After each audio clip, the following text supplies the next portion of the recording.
comme boy élection modèle n'a pas compromettre bang et que ça la maté oh pour ça la nini avec Pascal Moukoumé na koyebisa yo et tout le coup ya batu boye na koyebisa yo sikoyo balanda ngo parce qu'il y a ngana le bakavant ah mais très na kokoma ya okusala nini na zolo bango tozali na carte d'électeur mboka nini na carte d'électeur ndeba to so basana ya comme carte d'identité mboka nini yango esala na carte d'identité te bazo empreinte ya mutu aye ache misapi identité na yebini bache carte na yeba ibike mutu setel tozana ngo biloko organisé de toutes pièces ya Uganda akoya Rwanda akoya a voté par Bimiake.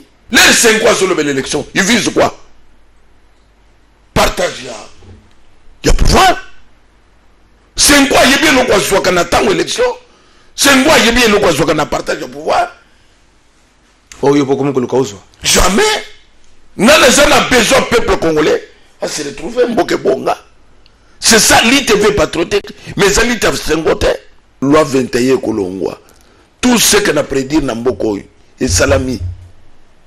Kabila kusamba awa tika nani ya CPI ya awa to telemine na kuru yo akize naza ko ce que to telemine na kuru naza na matière papa sa matière c'est pas kinga kati yangwana kashama te yangwana aya kufanda oh na kusonga akena ina mission moko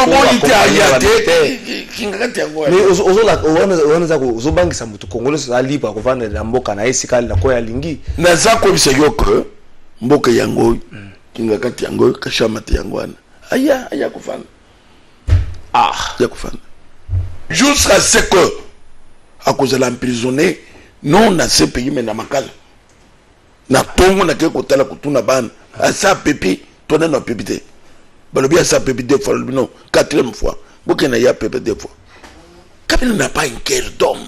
Oh non rôle ba bongo te oui muto azanga mawa non yo za thermomètre ko ebati soki na sala mawa to sala mawa te mais na lere tout ce que muto zo sala isaka ya ko bloquer isaka ya ko bebisa isaka na lere wana muto ba yela ko yokela ba congolais mawa ya nini Kabila n'a jamais aimé les Congolais. N'a jamais aimé le Congo. A manifesté Yango du début à la fin. Il y a que je m'en fous de vous.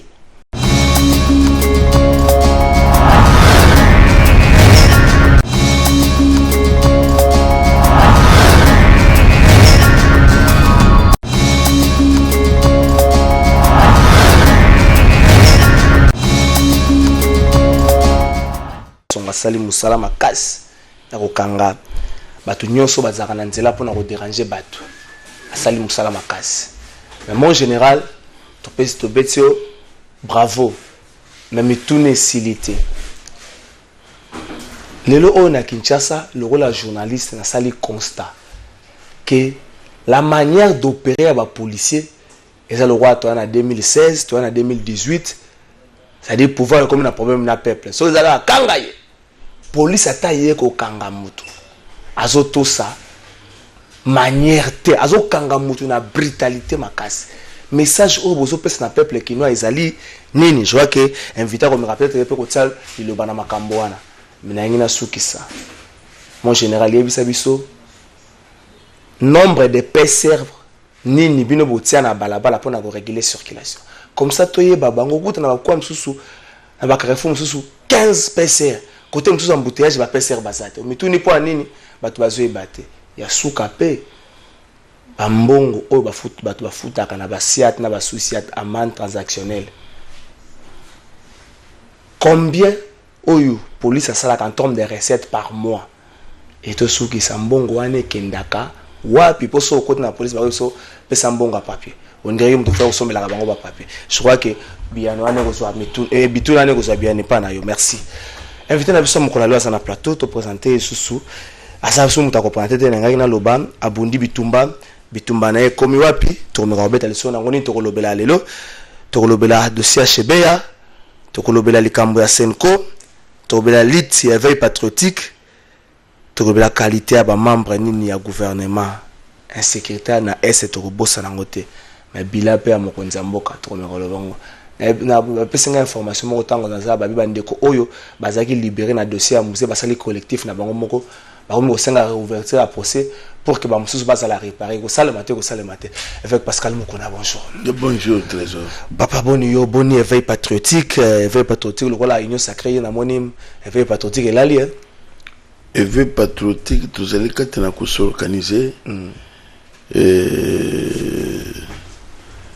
parfois dans quelques jours tu coupes cette date éveil patriotique azopesa ba couleur na ye donc ça va couleur politique ce que ça politique problème exact mais combat na yo ebonge toucher batu nyonso écoute toucher tout le monde ngo pesa ba couleur politique mais tozo bango yo koma na kamoko non c'est parce que yo mutolobi yango na lobi ce que pesa couleur politique ça fait quoi tozo espérer que pesa tout le bel cambo quelques minutes kaka les cambo insécurité na est ambassadeur italien Koufi une semaine quelques jours après na bisika wana kaka moko ya ba juge auditeur militaire moko akufi wana major moko tozomona lokola insécurité na est République démocratique du Congo solution comme moi passe Kabila bundana ki nango azui solution te Félix Tshisekedi pe au-delà ya ba promesse au-delà ya volonté na ye solution zo makaka te.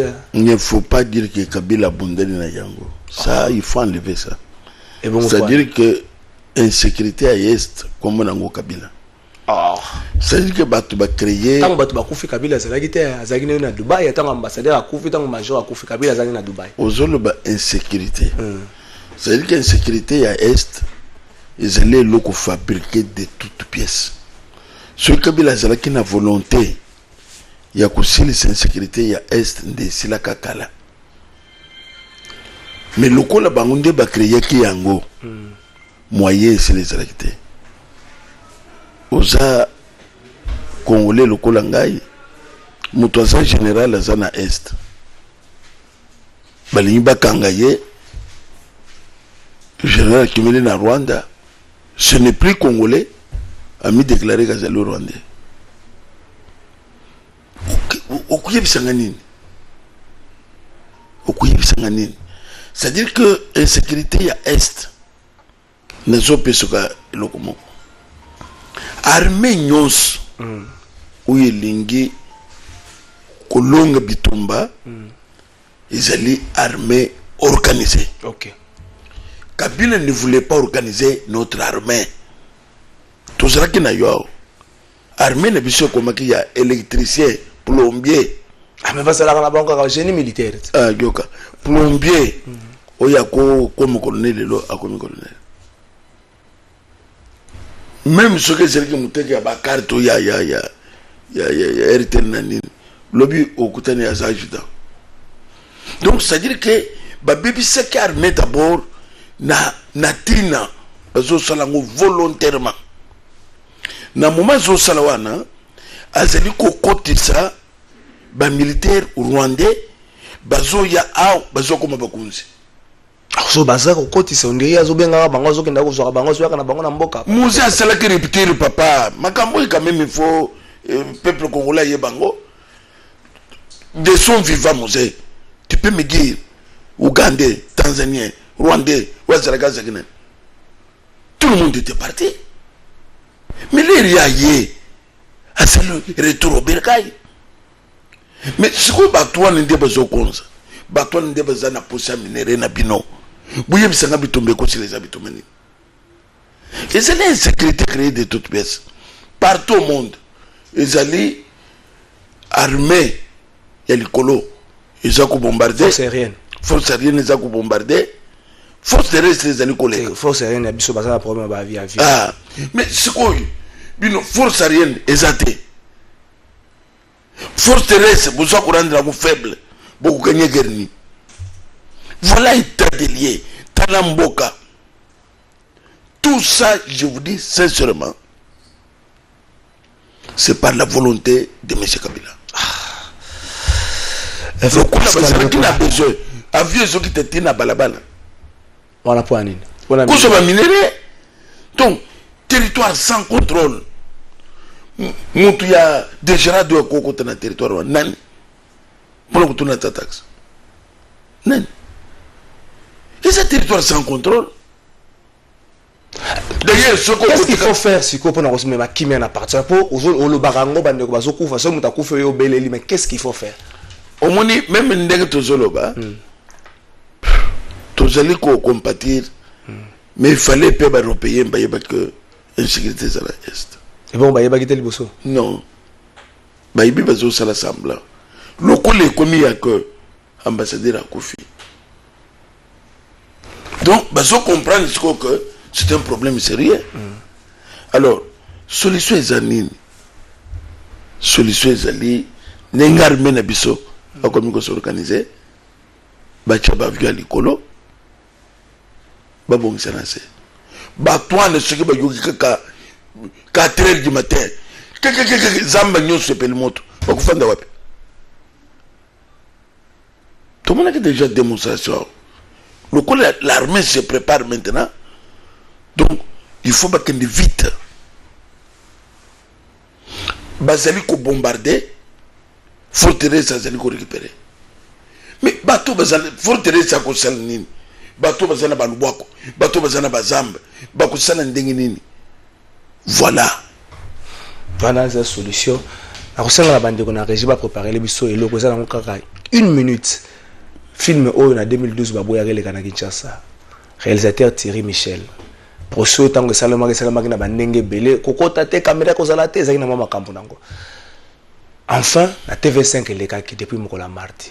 Mais nazo ka moi silence za na Kinshasa bato bazolo balobe belé te procès à mona mboka Chebea. Ba ko belé ndenge ba ko bazana na partager ya pouvoir ba bino ba leader d'opinion mususu bonga botombo la pe mingongo to kotombo lo komona. Zelo la nelo komona ninga ba procès bazo tata banana munoko pona ko pesa ba responsabilité. Toké na régie 1 minute quelques gars ba ko tozonga.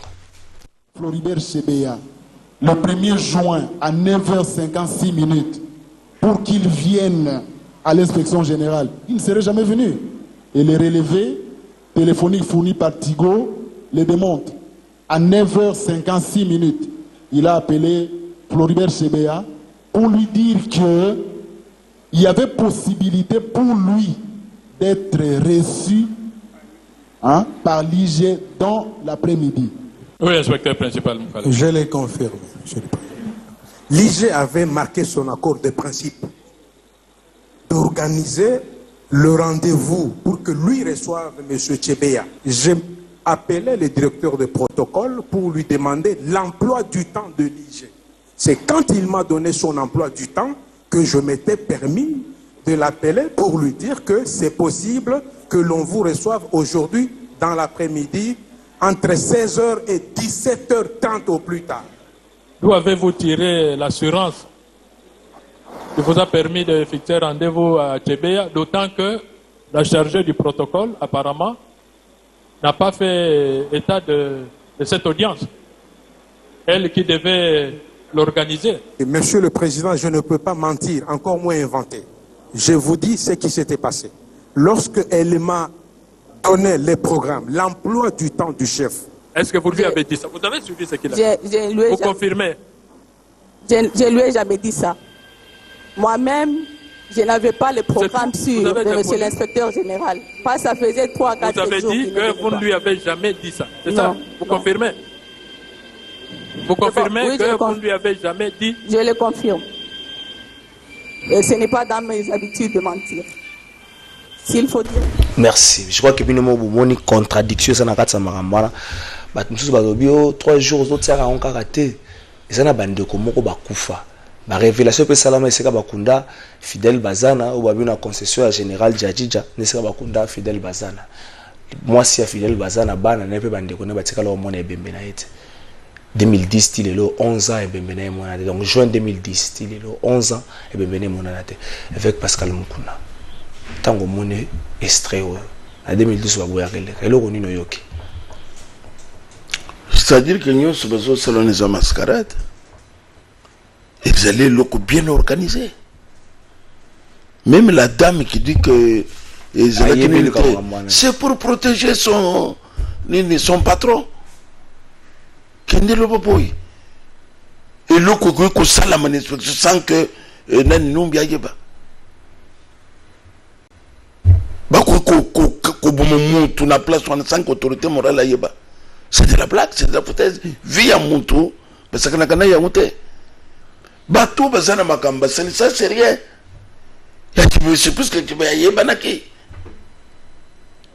Bongo bato ba kozela que bake bongo bazakomi. Arma mtungu. Arma tungu ebe memona. Mais c'est ça ce que je te dis que bato baza tellement ébélé. On me dit, nous avons la matière. Nous attendons. Roselatika. Non. Roselatika, matière, Roselatika. Trésor, matière est allée. Matière est allée. Naza comme ça, yo que bako échappé té. Ce comme on est avec, à ce courage. Yo que n'était na cour. Qu'on déposer plainte. Ah, démarche on est là, avec. Et là, l'été. Pongi à bébé. Dieu merci. Parlement est quoi? Loi 21, et vous allez changer. Au Koukamo. Ah bah député, bah comme vous la poste, bah comme nous bah na gouvernement. Yé mon lobby qui va se concentrer dans la poste. Ce n'est rien. Loi 21 Kolongwa. Tout ce qu'on a prédit dans Mboko et Salami. Kabila Kusamba awa. Tu connais nous ces pays. Yawa. Tu termines na cour. Yo accusé.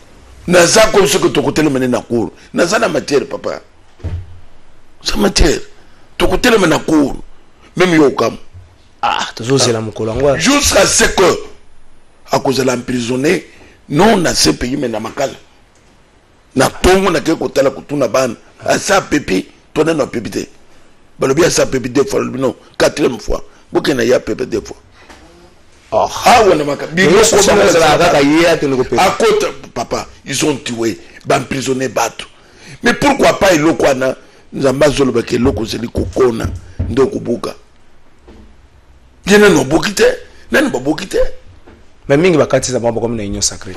Ça n'empêche pas. Aux union sacrée, gloire à Dieu. Mais makambo sala ki le biye kolande yo. E kolande yo. Na sa ko ebise yo pe na zeli koloba o mole na bandaki na lobaki moto ezamu ke bobo mayango boye bise biso akor na bino ebise seka cheze balobi azali boma nous taxe d'info mutaloba no na yebise bango sacré bien sûr na yebise bango yo zo funda ete mazana nyo sacré zo funda ete tika e c'est na sa ko ebise yo que trésor tala okumona makambo et veut patriotique akusala nous allons les surprendre tout le monde ici. Gouvernement zobima pona bato baroza ba ministre critère ni ko pesa bango atana minute moko bato baroza ministre eza bato lenge nini bon problème est éthique donc ce qui monte ko la ministre aya ko la mboka puisque tout le monde qui ba ministre belé sous Kabila ba sera ko la mboka te zai ko luka mbongo donc mututu azoluka par quel trou na zombongo pe bazoluka mona précipitation ya makasi.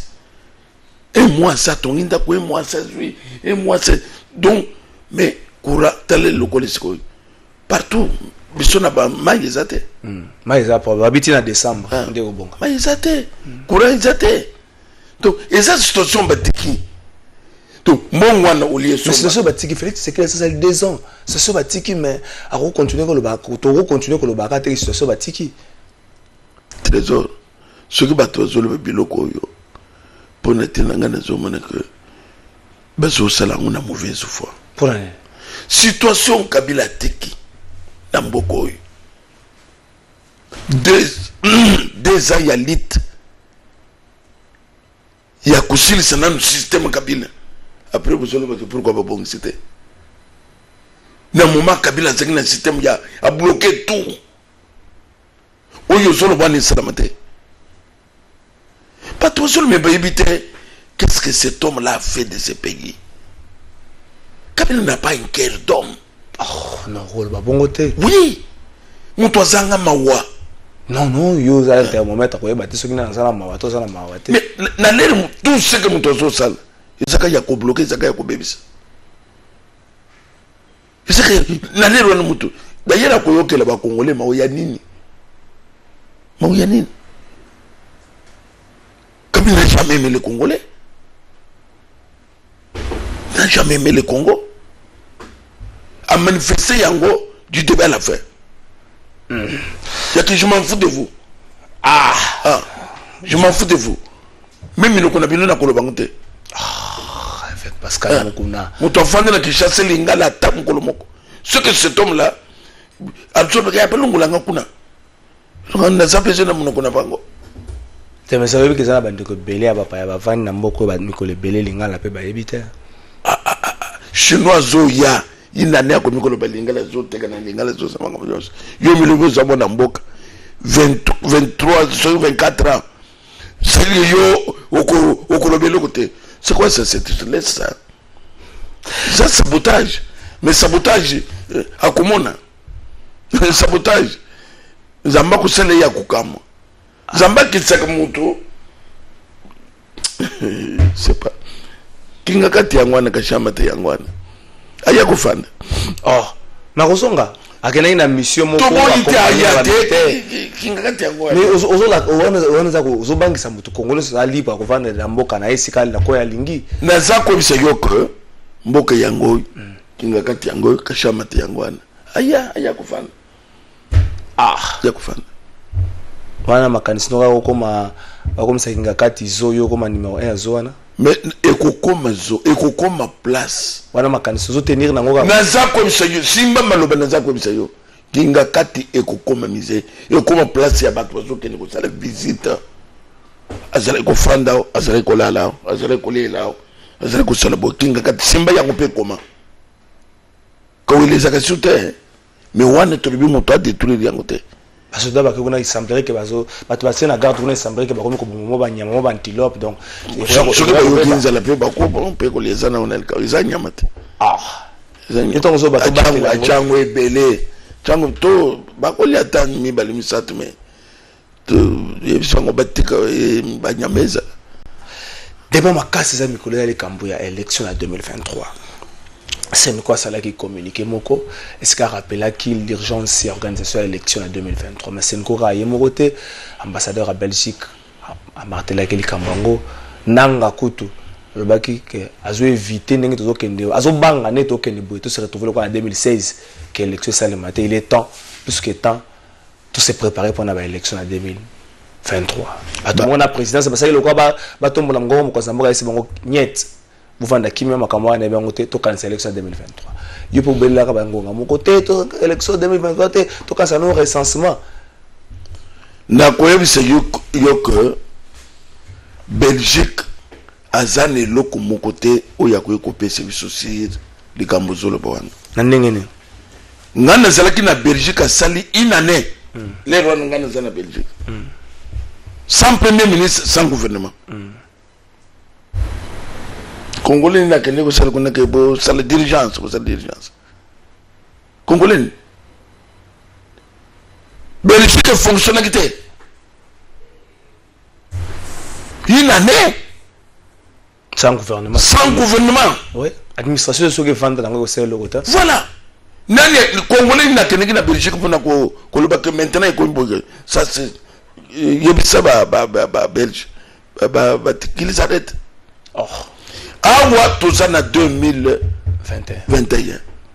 Comment charnement est cause le tir et l'eau s'allie dans 2 ans? C'est qu'il y a quelque chose qui se cache. Donc quoi ni? Na quoi c'est yo boy? 5 ans à quand c'était que les Lindenga c'est qui koloba kala. Maintenant il y a le vrai patriotique. Il n'y a pas que les 5 ans. Mais yo ozo no baté. Mais c'est pas ça le constat tamboli. Na za ko patriotique jusque là kana ki. Na zolo ba que 5 ans les alliés le côté. Le Cameroun le bakango kaka de prise à pouvoir. L'herbe le bakili kambuya. Vérité des urnes. Na quoi tout le 5 ans lelo na vérité des urnes. Baza wapi. Pour y avoir que toujours les akaka aventure, les akaka trouble, les akaka désordre de 5 ans.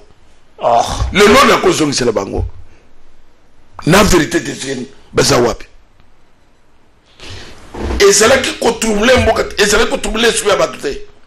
Ndelo ko balingi ba semer sous sikoyo. Balingi ba semer dans l'urgence et organisation élection 2023. Tikalanga na lobana. Moi je me demande 5 ans azako jouer rôle ya nani? L'église. OK. Na kwa bisa bandeko ya 5 ans. en face na bango bakozana éveil patriotique. Oh, éveil patriotique. Attends. N'endengenini. Biso n'éveil patriotique. Ba préalable ezali. Pelé na bimi na prison. Na lobaki yango makambo yaki na nte. De grâce que na lobaki yango avant. Muto kontreki ngazate. Tolobaki boy. Biso na éveil patriotique. Et l'on quoi liboso ezali recensement. Muto kwa biso likambo élection te. Na moment bolobi na le recensement te. Ni présidence de la Attends.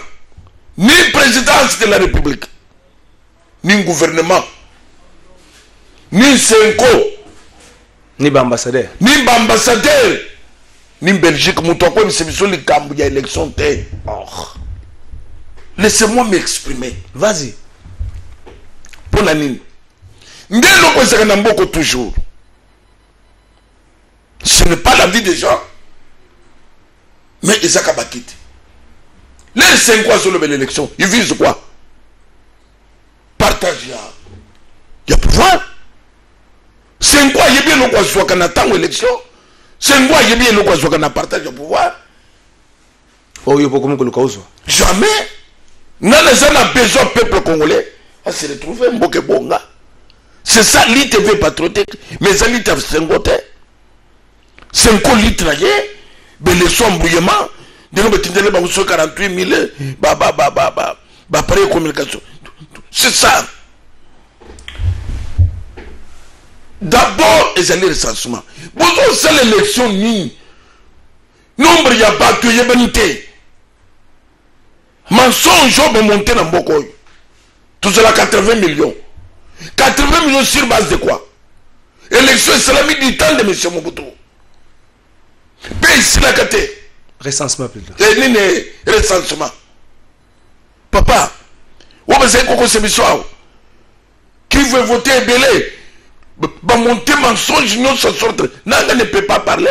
Oh, Maza Congo là. Mais Nanga ne peut pas parler. Attends ici que ceux qui te bongamité. Atika, ça c'est l'entend on a été kaken. Ah, Kena nuta. Yo kane c'est yo papa. Nanga kena asaki. Ne parlez pas de langue. C'est-à-dire que recensement, tout y est Kinshasa, c'est la Batuboni. Congo central, c'est la Batuboni. Moutoumou, quoi, même Bisson à l'élection, ça recensement. Ça recensement. Le recensement aussi, ça ça ne me demandez pas. Ah. Bisson, tu as besoin d'un recensement. Ce qui va vous faire, on a un mois. Gloire à Dieu. Ce qui va vous faire, on a 2 ans. Gloire à Dieu. Mais Bisson, c'est le recensement. Il y a des lignes. Bateau, c'est une aventure. J'appelle ça aventure. Escroquerie politique. Va créer 26 provinces par des ambitions politiques. Comment met la constitution? Ce qui est comme la constitution. Boba n'a pas de province. Kenge sans là. Ce qu'on est la province à l'Omami. Je laisse aéroport les Awap. Aéroport à l'Omami. Quand militaire les Awap. Donc on a gouverneur de Tongela Kangwap. C'est sa aventure. C'est sa escroquerie politique. Même ça dans la constitution. Dans le modèle Wana. Baké n'a pas de précipitation. On a ambition politique. Maintenant que nous avons 26 provinces. Trésor. Bakokamo na mboko. Il n'y a pas que Andengeni Bakamo. Bakamo boy. Élection modèle Wana n'a pas compromettre bang. Écoutez matin. Oh. Pour ça la ligne avec Pascal Moukou. Na koyebisa yo. Et tout le coup ya batu boy. Na koyebisa yo sikoyo. Bala ndango. Parce qu'il y a ngana le bakavant. Ah. Mais tena tsina kokoma ya okusala nini na zolo bango. Province ya Kenge on bo créer le coup là 16 provinces. Non 15. 15 oui, pour ça 26 15. To ko ba nombre ya bato Kenge te bazo voter banane bazo voter kona. Kenge wana ba dépiécer bandundu, les grands bandundu. Donc, vous avez un couille, vous combien? Que ça, il central, vous avez combien? Mais vous avez l'élection, vous avez sélection, c'est quoi? Donc, ils aventurent. C'est quoi ça, l'aventure? Tout ça, pour mettre ces mots en garde. Bissot, vous allez bien éveiller. Vous allez bien documenter, bien informer de tout ce qui se passe. Ce qui va y éviter, et bien qu'ils allaient informer de tout. Bien documenté. Je vais mettre en garde pour ma benne à Bangouezani. Ma benne à Bangouezani, c'est Bazali que je toujours sale jeu. Il y a la vérité des îles. Sale jeu. Donc, la croyance, c'est que il y a recensement et surtout pour le moment. Nanga mon tel le temps où il y a Salakiwana. Nanga yebi comment il a accédé à ça. Nanga yebi réunion tout Salakina Bango. Aïe makambo yebi saki. Oui. Ayebi. Et Nanga sait très bien qu'il fait que tu es contre Koyanaye. Tout cela combien de réunions pour pas convaincre les gars. Donc, c'est le point d'apporter c'est que et qu'on est sous-souté. Ah oui, nous, on a besoin de ce recensement. Ça ne dépend pas que on est en présence sur le baquet et ni membre à couvrir. Nous, le peuple congolais, nous demandons ça. Nous, le peuple congolais, nous sommes membres patriotiques. Mais ça, c'est l'ensemble du peuple congolais. Nous, on a ça. Bah, petit, son est trop. Donc, nous sommes maintenant veika. C'est-à-dire que, donc, comment est-ce que, et quand on a voté autant, on a besoin de se baser sur quoi? Bah, chiffre, on a besoin de voir. Bah, on a un nombre d'enrôlés. Maintenant, ça, c'est le nombre d'enrôlés à l'Ukuta. Et ça, c'est le Lukuta. Nombre d'enrôlés, il faut que d'abord nombre y a battu. Voilà. Recensement. 2. Trésor. Tous allez la carte d'électeur. Carte d'électeur.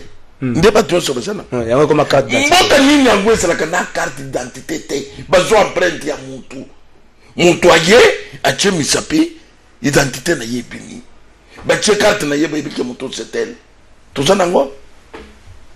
Biloko organisé de toutes pièces. Il y a Ouganda Koya, Rwanda Koya a voté par Bimiake. Pas ici maintenant. Carte d'identité. Bissot avant token d'élection, nous trouvons sur la carte d'identité. Tout le monde a voté. Et 3 changements. Il y a loi électorale. On a parlé de la Salango dans la session de mars. Ah, sans cela, ma collègue sur 5 ans. À ce Salango, il y a Pamba. 5 ans. Naza comme Sabino. Botika ma collègue, il y a Pamba. Ah.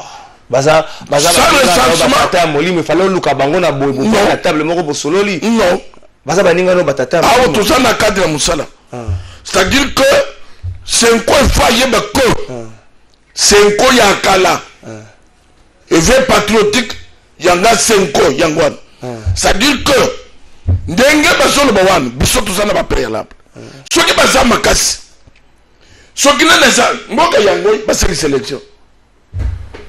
C'est les sélections. Oui, non, ce qu'on a élection sur Salam. Il y a des ordres. Donc, on peut essayer que Mboka et Zaka y a binoté. Merci avec Pascal Moukouna. Tu as pratiquement la Soukandeko Christian Mande depuis l'Imeta Lobby. Nous sommes aux Oloba. C'est que sur la poste et la présidence, nous avons vendu Kimia auquel nous organisons l'élection. Donc, des marches pour nous ça avec Pascal. Tu as vu que mais man, il y a Zoloba à tout le monde. Les Bachaki ne boyent.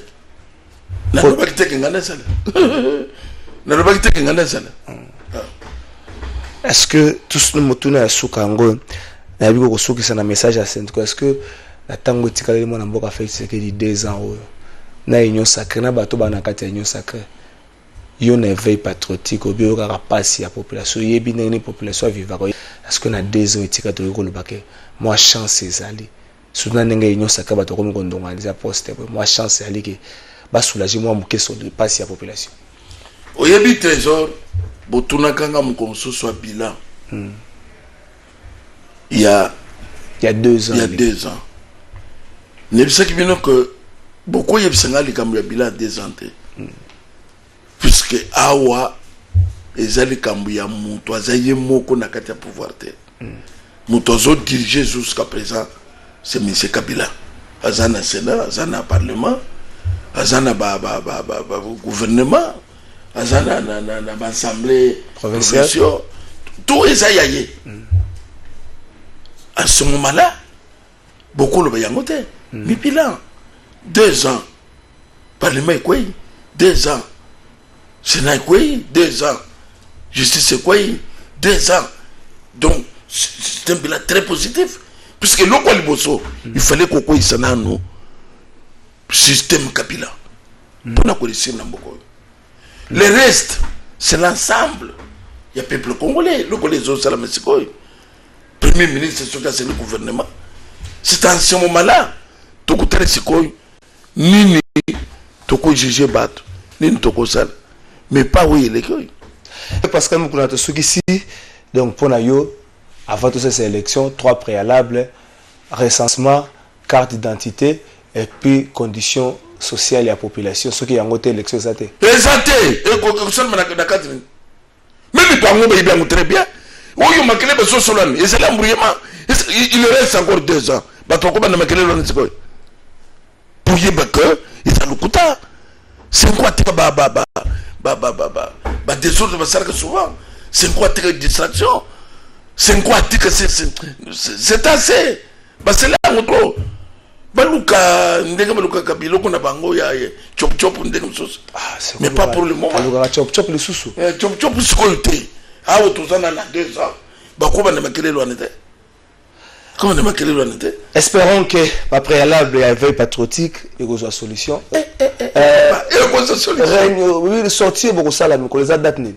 Tu comprends cette date? Ah. Papa nous a comme ça que et veille patriotique vous allez très musclé dans beaucoup. Et dit qu'Apenda a mis les bandes au côté déjà. Oui, dit qu'Apenda c'est un ami, c'est un frère, c'est un ami. Ok. Espérons que le procès, M. Laurent Désiré Kabila le fonds ma réparation au Salama. Ceux qui battent Bazalaki va incriminer, va condamner Bango. Ceux qui Bazaki va incriminer, va tika Bango, peut va réparer au moins Bandekwana, va recouvrir vie normale. Ming Bazaka va militaire, taka militaire 20 ans en prison après, aïe va le sous le Moroté, awa bimi à Rosala Nengenini. Espérons que solution comme ça. Mais bateau ba ibaki mbongo ya bana kelasi. S'il s'avère que ba ibaki wana penza ko to antoko yo ka bango mawate. Ba bot la bango nyonso na o bazwaka kala ba bot la bango. Wana toko yo kanate. Poza Congo ya lobi. Ba bot la bango nyonso s'il s'avère que ba ibaki. Soki za bongo soki ba ibaki te bazoki na musala la bango calmement. Je crois que tout ce qui s'y en avec Pascal. En tout cas merci. Merci. La CPD, mais éveil patriotique à marche. 3 préalables toujours. Merci.